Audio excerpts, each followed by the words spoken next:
ცენტრალური საარჩევნო კომისიის ახალი გადაწყვეტილებით დამკვირვებელს საარჩევნო უბანზე ამომრჩევლისთვის პირადობის ჩვენების მოთხოვნა და ვერიფიკაციის აპარატის მონაცემების დამუშავება ეკრძალება. ცესკომ კენჭისყრის ელექტრონული საშუალებების გამოყენებით ჩატარების წესისა და პირობების განსაზღვრის შესახებ დადგენილებასა და ზოგიერთი საარჩევნო პროცედურის განსაზღვრის შესახებ დადგენილებაში ცვლილებები 3 აპრილს შეიტანა.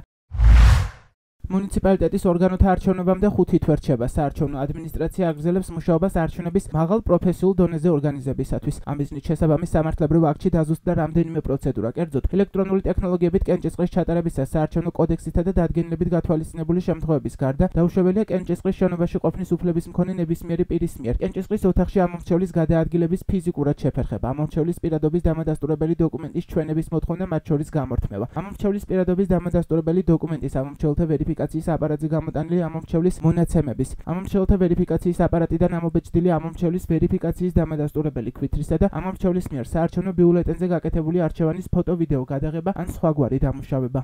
არასამთავრობო ორგანიზაცია სამართლიანი არჩევნების თავმჯდომარის ნინო დოლიძის შეფასებით ცენტრალური საარჩევნო კომისიის მიერ მიღებული გადაწყვეტილებით კენჭისყრის სრულყოფილად დაკვირვების შესაძლებლობა იზღუდება. ამის შესახებ დოლიძემ სოციალურ ქსელში დაწერა და თქვა, რომ ამ ცვლილებით დამკვირვებლები ვეღარ შეძლებენ აღმოაჩინონ პირები, რომლებიც ხმის მიცემას ხვის ნაცვლად ცდილობენ. ცესკოს მიერ მიღებული გადაწყვეტილება კარუსელების ლეგალიზებად შეაფასა საქართველოს მეხუთე პრეზიდენტმა სალომე ზურაბიშვილმაც. დღეს გამართულ ბრიფინგზე მან წინააღმდეგობის პლატფორმის მიერ განხილულ თემებზე ისაუბრა და თქვა, რომ დადგენილებაში შეტანილი ცვლილებები არჩევნების დროს გამოყენებულ გაყალბების ერთ-ერთ ფორმას ადასტურებს. სალომე ზურაბიშვილის თქმით, ცესკოს გადაწყვეტილება აჩვენებს, რომ ქართულ ოცნებაში ნერვიულობენ და არჩევნებისთვის ემზადებიან.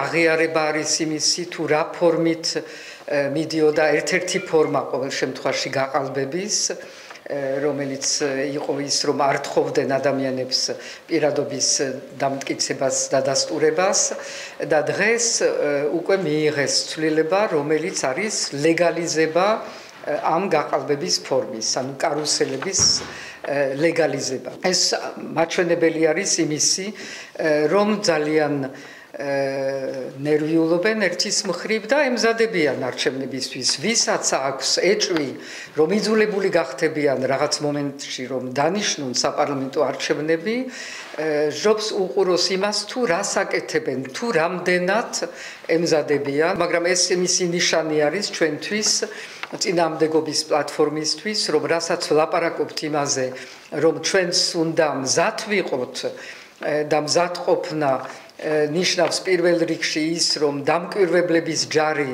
იყოს მომზადებული და დღესვე დავიწყოთ ამის მზადება. ცენტრალურმა საარჩევნო კომისიამ კრიტიკას манипуლირების მორიგი კამპანია უწოდა და თქვა, რომ საარჩევნო კოდექსი ამომრჩევლის პერსონალური მონაცემების დამუშავებას ან გამჟღავნებას ყოველთვის კრძალავდა. ცესკოს განმარტებით ისინი არ და ვერ შეზღუდავენ დამკვირვებლის უფლებებს და მათ კენჭისყრის პროცედურები ამომრჩეველთა პერსონალური მონაცემებისა და გაკეთებული არჩევანის გამჟღავნებისგან დაცვის მიზნით მხოლოდ დააზუსტეს. ცესკოს პოზიციით დადგენილების კრიტიკოსები კარგად არიცნობენ მოქმედ საკანონმდებლო რეგულაციებს ან მიზანმიმართულად ცდილობენ მათ დამახინჯებულ ინტერპრეტაციას.